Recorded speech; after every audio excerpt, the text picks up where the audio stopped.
Welcome to our discussion on organization behavior. Organization behavior is actually the impact individuals, groups, organization structure, and processes have on behavior within organizations.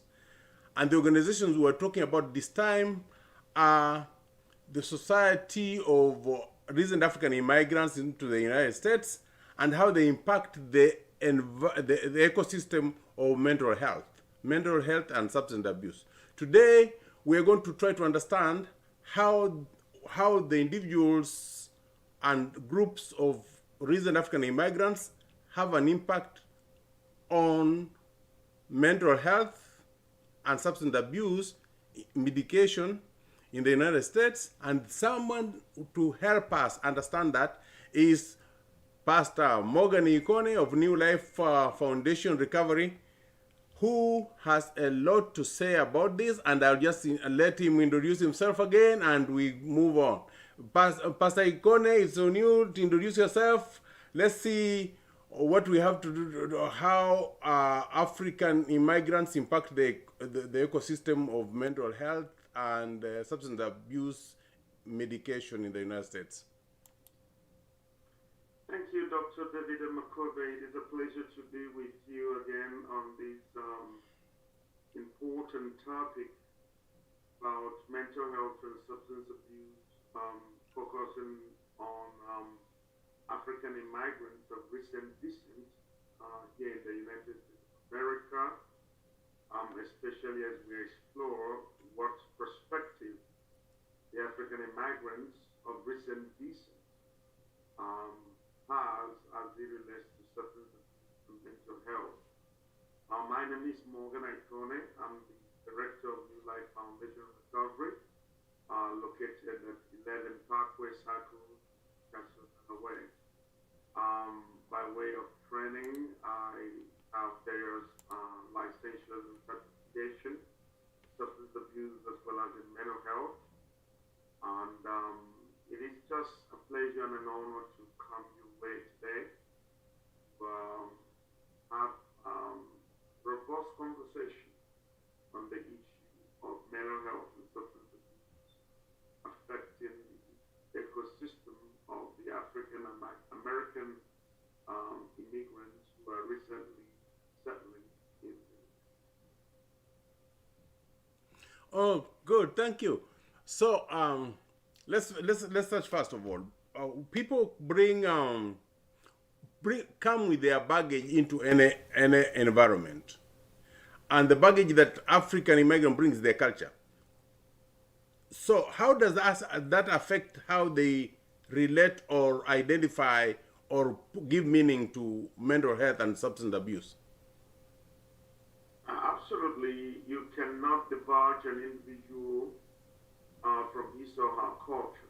Our culture, which is the framework of the conceptualization of values and morals and ethics, worldview, as well as approach to resolving life challenges, mental health inclusive of that, is an integral part of the African immigrants, especially those who are in America. Frankly speaking, we are a people who are deeply entrenched in our culture, and our cultural views has a significant impact on our understanding and our perspective, as well as our perception and our approach when it comes to mental health issues. How does our culture impact that? In many ways, foremost in our definition of what mental health is and what substance abuse is.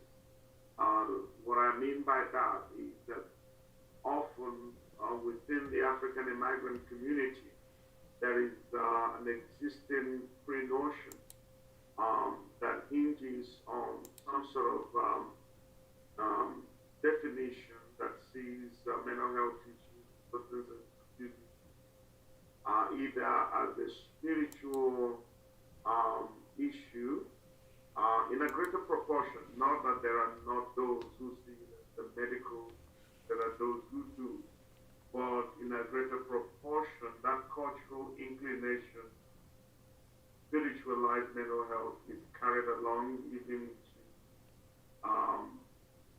our settlement here in the church.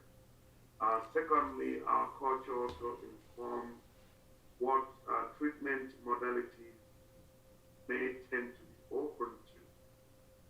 There is evidence-based studies and research data that prove that people are open to treatment modalities and approaches that are quite culturally sensitive, what we call cultural competence.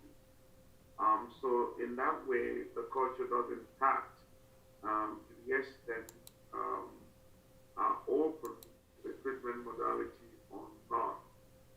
Finally, that our culture does impact also our perception of the illness itself, how we perceive the illness, how we perceive the malady is somewhat significantly influenced by our culture. So both ways, both the patient or the service seeker and the service provider bring their culture with them. All right. So how do the intersection of the two affect the provision of service, or how could they affect, or how can we use it to make? Can we use the understanding that everybody is coming their baggage to make sure that everybody gets the service they require? That should be what happens in a normal world, but as you and I know and live in, that is not necessarily the fundamental approach when it comes to service provision. Rather, we see a level of biasness and sometimes misconstrued representation and understanding of an individual by their cultural inclinations and cultural disposition, thereby impacting and hindering effective service provision.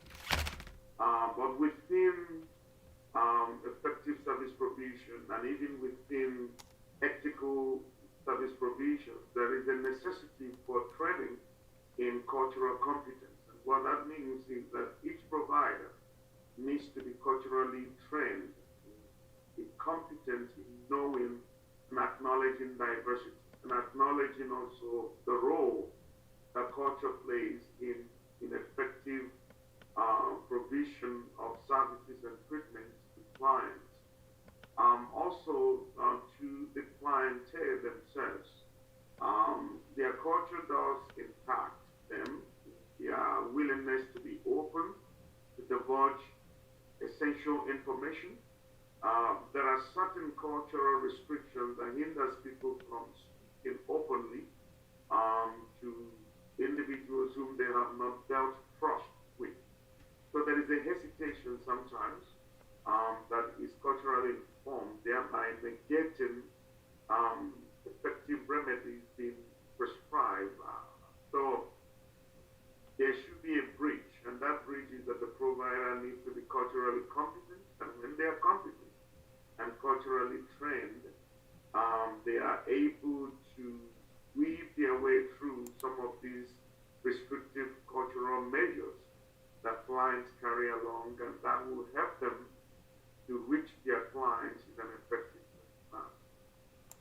I'll push you a little bit on that subject, because you know what? Culture is the mental programming that we all bring to the table that make different societies different. You understand? Because we all come with biases, and they're not really biases, they are mental frameworks or shortcuts that make life easier for everybody. They may work in your normal environment, but they may not work in a lot of people's environment. So the responsibility to be able to meet halfway, doesn't that fall on both the provider and the service seeker? Certainly it does. Certainly it does. The provider and the clientele, the service seeker, the provider needs to be culturally competent.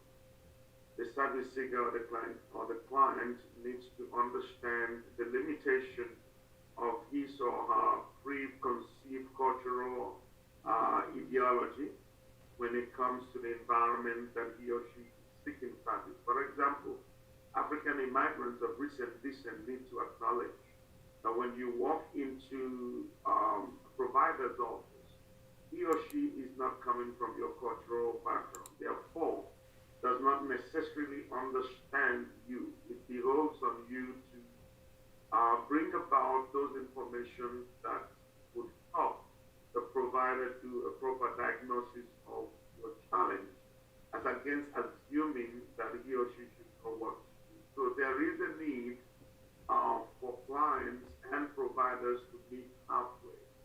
And the bridge between that is cultural competence and cultural awareness.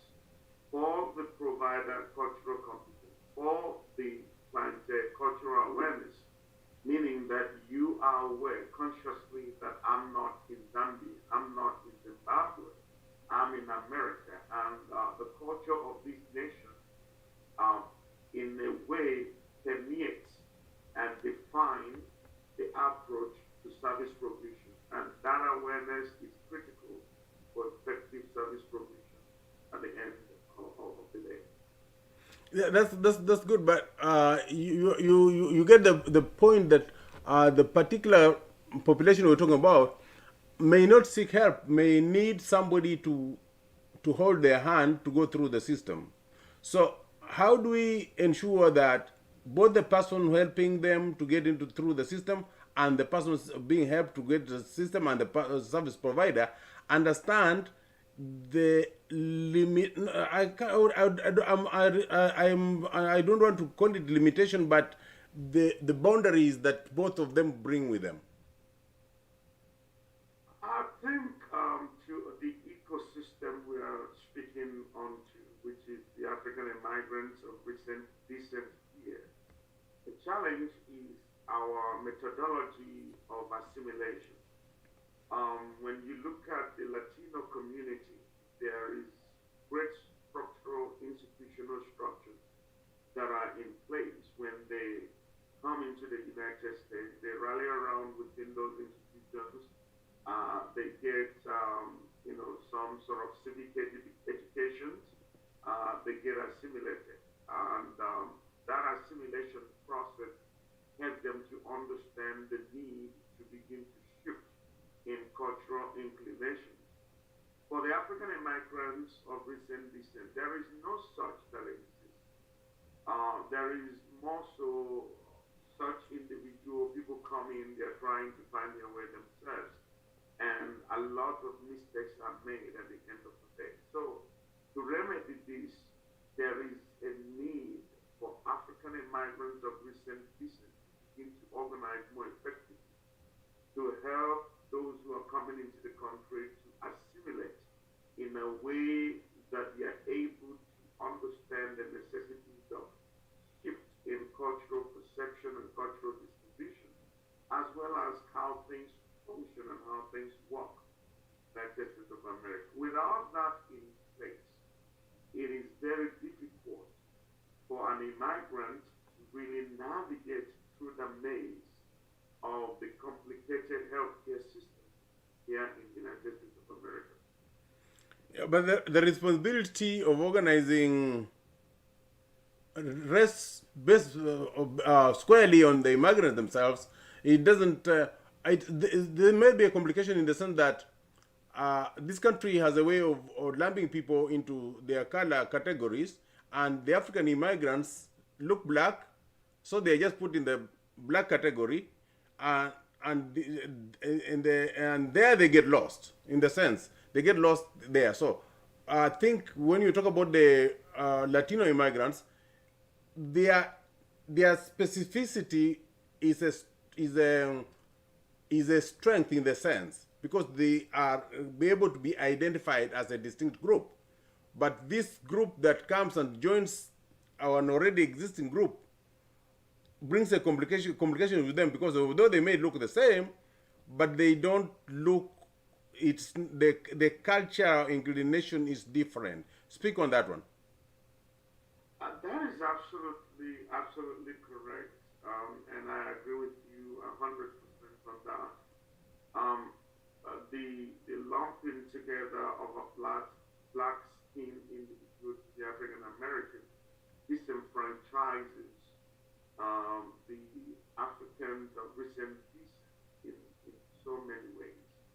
And the unfortunate thing is that there is not so much being done to help mitigate that and to ensure that though someone looks black by skin color, he or she is understood uniquely and peculiarly distinct from those who have settled here over time through the slave trade and slavery institutions that brought them over. And I think that one of the things we need to begin to do is what we are doing right now, the sensitization, the awareness. And we need to go beyond that. We need to begin to organize and create more structural institutions that would help to ensure that as people are being assimilated, they understand the distinctive nature of the society that they are assimilated in, and also how to navigate effectively. It's going to take time, but it is something that is needed quite urgently. It is needed to stop this disenfranchisement, especially when it comes to service provision. I think that this is a problem of recent immigrants, but because the first generation Americans from that particular population actually are just Americans. They just get into the culture and the American culture. So the difference here is more the people who come in and have had a different culture before, but those who grow up here are Americans. So basically, it's not a matter of how you look, but where you grow up. What do you think? That's correct. That's absolutely correct. And to that point, I will just reiterate what I had earlier established. The African immigrants who came through the slavery and slave trade era have settled in America quite a significant time past, and they have already acculturated into the mainstream, and they are, quote unquote, they do have a distinct culture. Let's not forget that. They do have a distinct culture, but it is an American distinct culture. So within that monotheistic group, and as you know, Southern blacks relate and deal with life differently from the Eastern hemisphere black of the United States of America, on the West and all that on the North. So we see that. And to the African migrants who are coming in, we are already classified into that group of being African Americans. And we are struggling to be able to distinguish ourselves and to maintain our culture, our unique culture, as well as assimilate into the mainstream of the cultural fabrics of America as a whole. And often, some of us are quicker to do that while others they're not. So I agree with you, and I think that a remedy to that is to continue to create an awareness, is to continue to navigate in a communal way that eases the assimilation and at the same time provide a level playing ground for us when it comes to seeking of treatment, especially mental health and service provision in general. Okay, but that's for the new arrivals. But for the old arrivals, the old arrivals, even the Africans of recent descent who have been here, or who are born here in those families, they are basically Americans, so they can understand the system. So basically, what we're talking about is those recent arrivals who struggle, and I can understand why some of them sleep here, work here, but they live in their countries. The first newspaper they read is the Lagos newspaper instead of the Wilmington newspaper. And that creates a situation whereby they cannot really relate to the services that are provided here. What do you think? That is true, and you should understand what is the causal reason for that, meaning what is causing that. What is causing that is the duality of their nationality. There is still a strong allegiance to the homeland and to what is going on there. Many of them are more politically involved in what's going on in their homelands than they are in what's going on here. And the reason being that conceptually they came to America for one particular purpose, what is called the green grass. What does that mean? They're in America to make money. They're in America to provide a better economic leverage and situation for themselves and their family back home. So the engagement is still a 50-50 and that 50-50 or sometimes 70-30 engagement, 70-60 home, 30 being here, becomes a disadvantage for them when it comes to assimilation and assessing of service provision and understanding the necessity for cultural shifting in their mind and in their approach to what is going on in the country of their residence in this time and in this season of their life. Yeah, but okay, that's true. So back to what I was saying, it is now their responsibility to make sure that they get involved here instead of getting involved in their home countries. That's just what I think. I agree with you. It is their responsibility, but I would pose it this way: when you have a mindset for which you took a journey, that mindset is the premier mindset. The only way that mindset can be challenged is if you're exposed to people who look like you, who begins to provide you alternatives. So it is their responsibility, but it is also the responsibility of the wider community of African migrants of recent descent to engage with their fellow recent migrants to the United States, especially those who's been here for a minute. Therefore, we must leverage on all of our communal institutions that exist to continue to advocate the need for assimilation in a healthy way that allows us to maintain the duality of our intent and our heart, but at the same time be relevant in the country where we are currently residing, because we are here to stay. We're not going anywhere. And the earlier we begin to be involved with the system and the structures of things here, the better it's going to be for us. So back to our topic, mental health and substance abuse.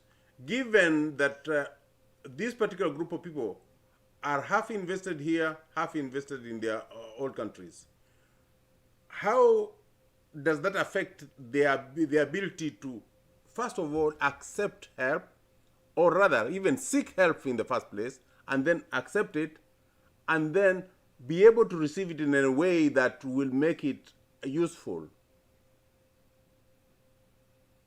I think that is a very important question, because I want to establish this foremost, that mental health is health.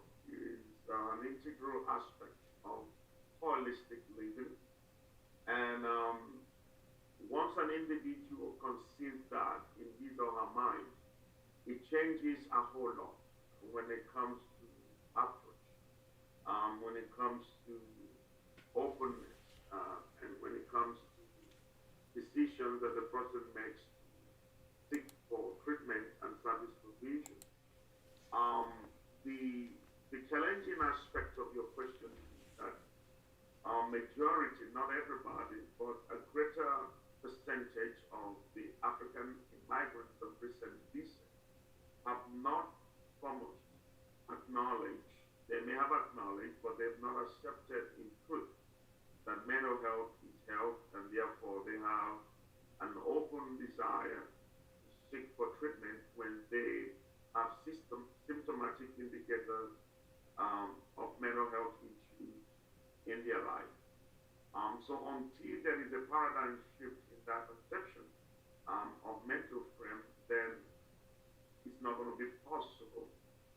The second element to your question is that by virtue of that minimization or lack of acceptance of mental health as the necessary element of health, even when some individuals who are here have mental health challenges, they would rather want to go home. Why do they want to go home? Often to go consult a traditional herbalist or traditional medicine person whom they think has a solution for them, because within their worldview, the element of mental health is being perceived from the cultural standpoint as that which can be remedied through that means. So they are not open to the modalities of treatment that are provided. So that is a major issue.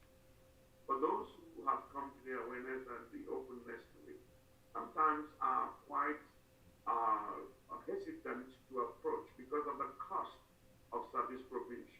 They compare how much that will cost them back home and how much that will cost them here, and thereby they are hesitant in approaching and in seeking for treatment when they should. Talk about the baggage they bring about. What kind of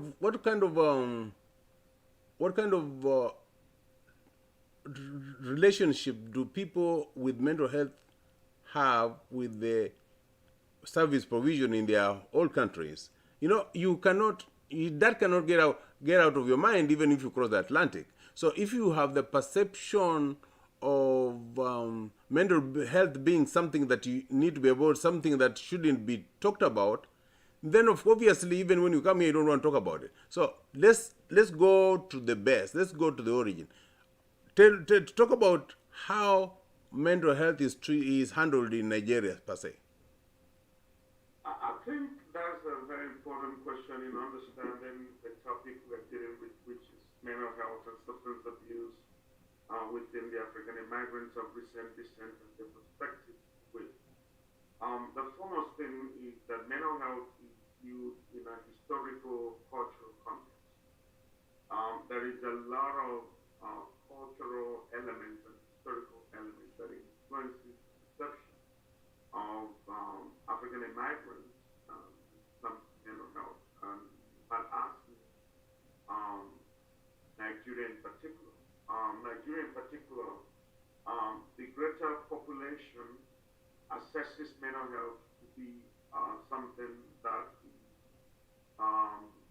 connoting of a spiritual challenge or something that sometimes is imbued by demonic forces. So there is a metaphysical dimension to the conceptualization of mental health.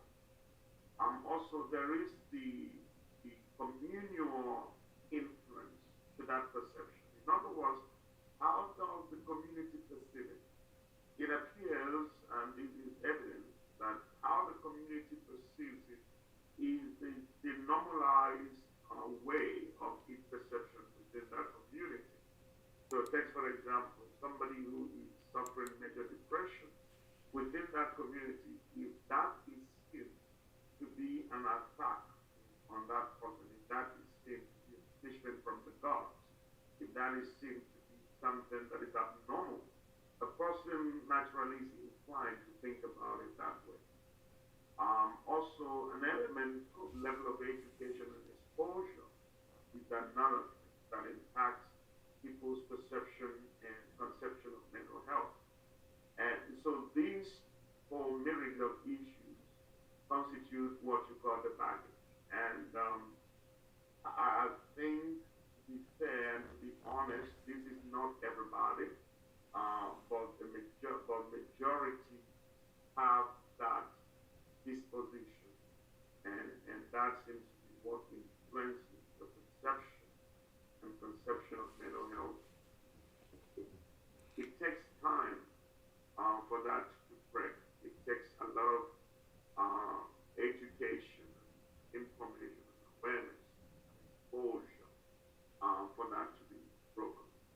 Okay, that is on the mental health side.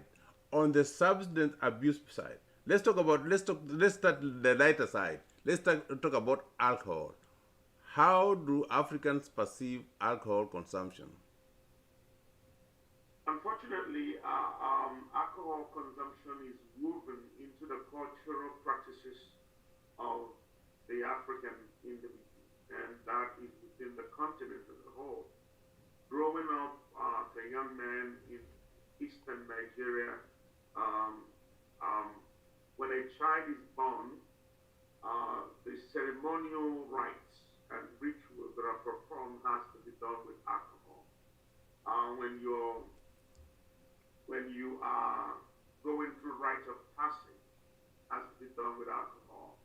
When you're doing naming ceremony, has to be done with alcohol. When you are getting married, as a matter of fact, it has to be done with so many, there are many demands of cartons of beer and liquor and all that. So the, the, the foremost conception of alcohol within the African mindset is a normal one. Alcohol consumption is considered normal. It is considered normal because of the cultural um, value that is tied and the normalization of it within the culture. So it becomes something strange when you travel across the Atlantic and comes to the United States of America, and somebody tells you, hey, the way you are consuming alcohol, you're an alcoholic. It is strange, it is foreign. I remember a guy who, of recent, finally got to go into a treatment. He's 40 something years, and throughout his life, he has never drank alcohol, and he never saw anything wrong with it. Even when he gets drunk, even when he has the beat, even when he has the shit. As long as he can provide for his family, he's okay. So the cultural normalization of alcohol consumption is a big challenge when it comes alcohol use disorder being seen as something that requires treatment. The second thing is the stigmatization that is tied to those who think otherwise about alcohol. Yeah, but there is one thing that we may be leaving out. Although alcohol is normalized in the African culture, there is an age limit in the sense that there are certain ages where people are not allowed to drink or something. Certain categories of the population at a certain level were allowed, but right now it's all across the board. When children below the age, below teenager drinking, that's not African culture though. No, that's not an African culture, and I agree with you completely. There is within even up to today within the African culture, the understanding of age requirement for the consumption of alcohol, and it was looked upon as something that is taboo or something punishable or by discipline in any form that the elders may prescribe when a young man in particular exposes himself to alcohol drinking when he has not come to the age allowable for that. So that's correct. However, the subtle thing about that is as much as that is there in practice, it does not constitute a deterrent. Young people desiring and clamoring for alcohol use. And sometimes they may find ways to do it, and the justifiable reason is my father is doing it, if my uncles are doing it, why wouldn't I do it? And frankly speaking, here in the United States of America, that exists, but as you and I know, the cultural elements of this country is such that gives children a lot of leeway on what they do and how they do it. And the legal system also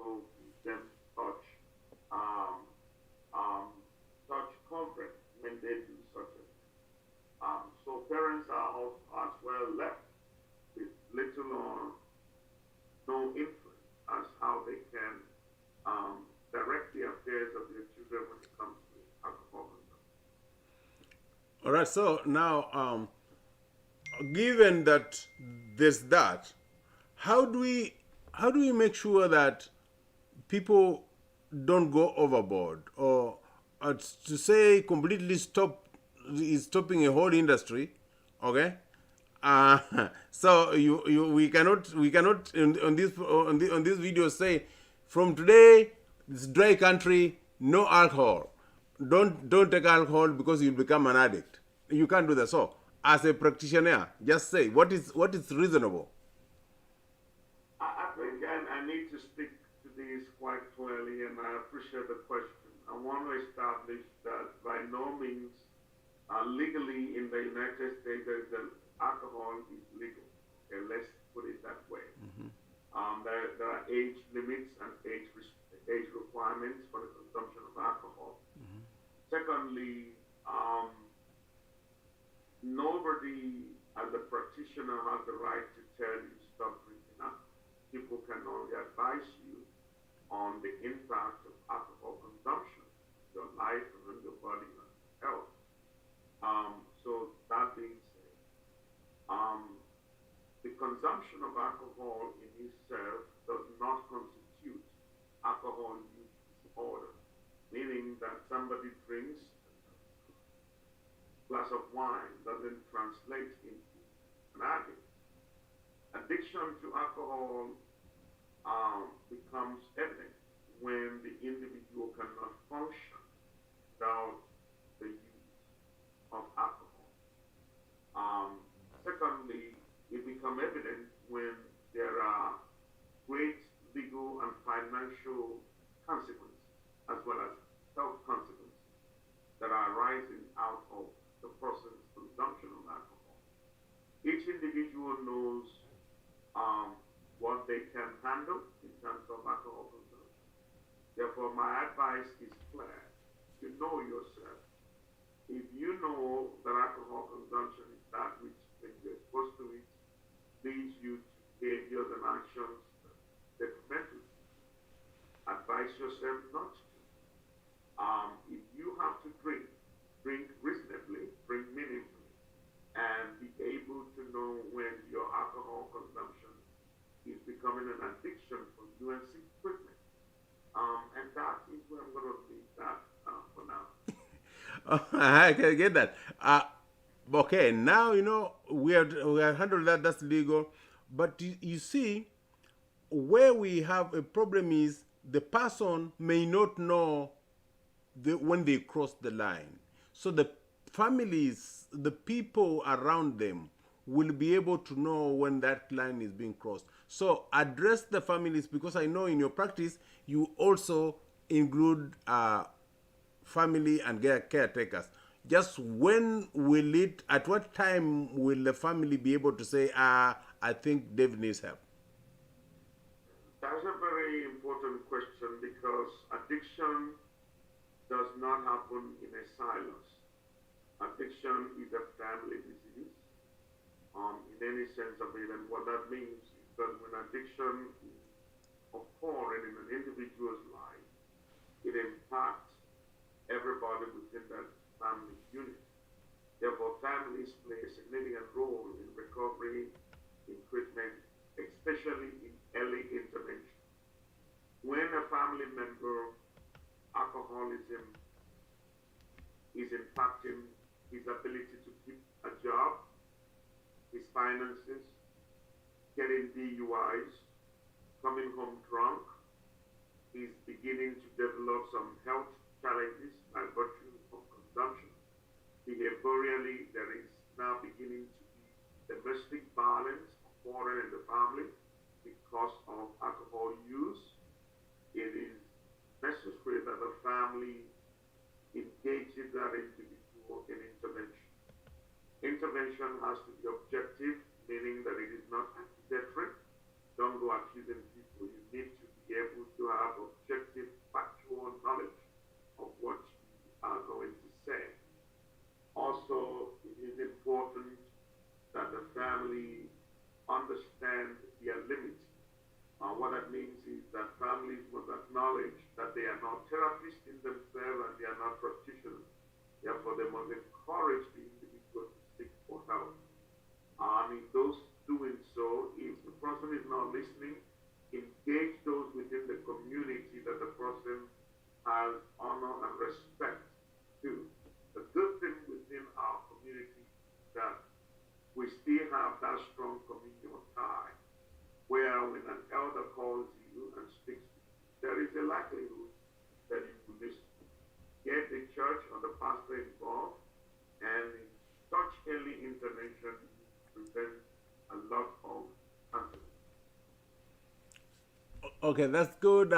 What about other substances? What other substances are there for the community to look out for, the families, the parents, and how are they? How should they be able to handle it?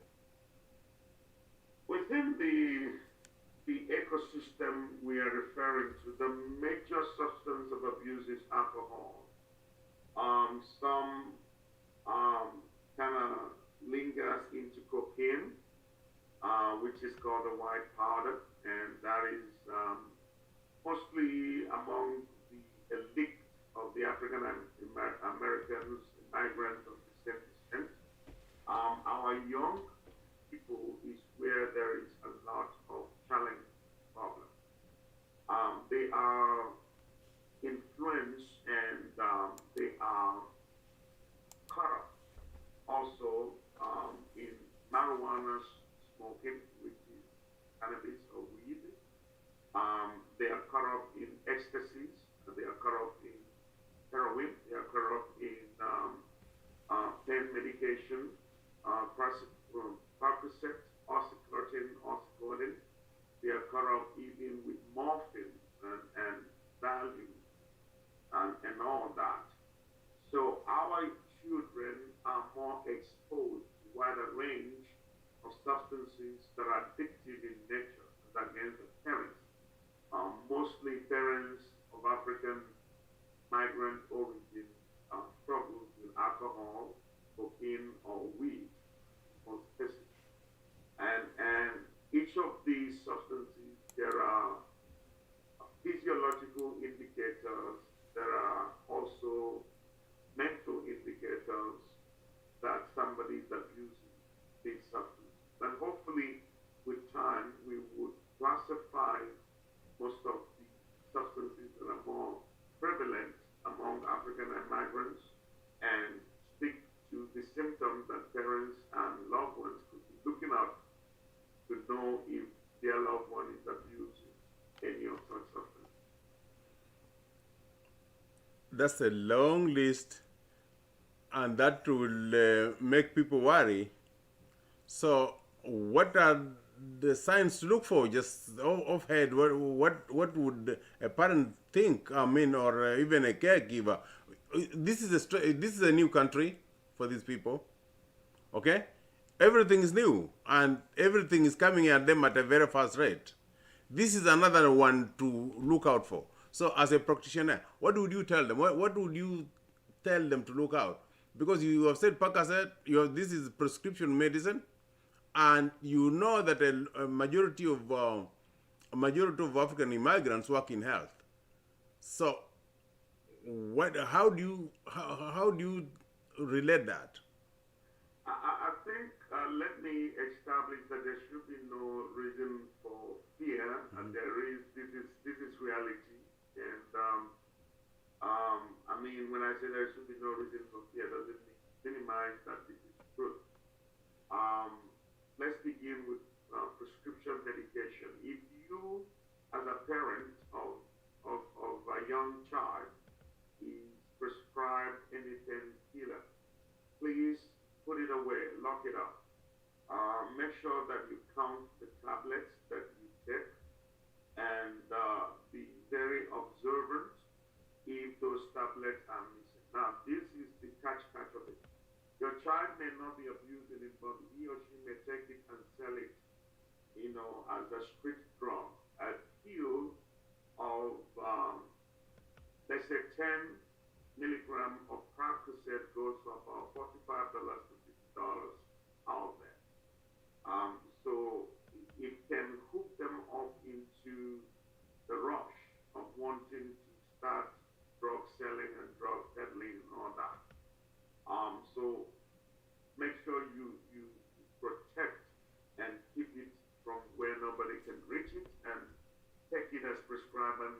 don't need it anymore, please discard it. You can always ask from your primary care doctor how to discard it. They will let you know how to discard it. When it comes to heroin, one of the things you should look at is dilated pupils. You should also look at abnormal, irrational behaviors within the child disposition. Um, you also will begin to notice some sense of hyperactivity within the child when they are consuming certain of the illicit drugs or abusing them. And when you notice behavioral changes that are not normal, you need to sit down with your child and have some conversation. The unfortunate thing here is that most of us, African immigrants of recent descent, are caught in multiple work and jobs and environments to the point that our children are raising themselves. And this is not to indict anybody. We understand the system we are in. We understand disparity, pay rates, and the demand of meeting the needs here and meeting back home. But at the end of the day, we need to spend time to be observant of changes in the life of our children, as against just dismissing it as normal developmental change. Be involved in the life of your child. That will remedy a lot at the long run. Time is going on so fast. I would like just to say, frame mental health and substance abuse in the African perspective in the shortest, most brief manner, such that the person who's going to listen to this will know the problem and then give them a straight up solution that they can go home with. Because we're going to end here. We're going to, after that, I'll give you that time to think. How do I think about mental health, and how do I think about substance abuse, and what is real, and what should I do about it? Thank you. I'm going to begin from the last set of questions. Think about mental health as health. Think about it as essential for your well-being. Think about substance abuse as real. Think about it as that which is destructive. Think about it as that which is going to ruin your life or your family life. What needs to be understood is that majority, not everybody, a greater percentage of the African immigrants of recent descent acknowledges that mental health exists, but they do not articulate further as to the necessity and the need for assessing mental health treatment when they are going through mental health challenges. The reason being that the cultural elements, the stigma associated, and the over-spiritualization of mental health has constituted a hindrance mental health treatment. The other is the complex health system here in America. The racial inequality also constitutes a hindrance. Also, issues of poverty and lack of adequate cultural competence among providers is also a hindrance, and we understand all that. But at the end of the day, is acknowledge that this is your life, acknowledge that holistic living is critical to your success in life and your well-being. Understand that stress, anxiety, depression, bipolar, and all other mental health issues that people suffer, PTSD, they are real and they are treatable. Engage with a provider that you have confidence in, and make sure that you follow through with treatment recommendations, and you're going to be okay, because there is no mental health issue that is not treatable. Thank you. You're welcome. We also have been discussing the impact individual and groups of recent African immigrants have on the structure and processes of mental health and substance abuse medication in the United States. We will be seeing you again next week. We have other topics. We are continuing on this topic. We will stay on it so that we can be able to help people with their mental health and their substance abuse medication processes. Thank you very much.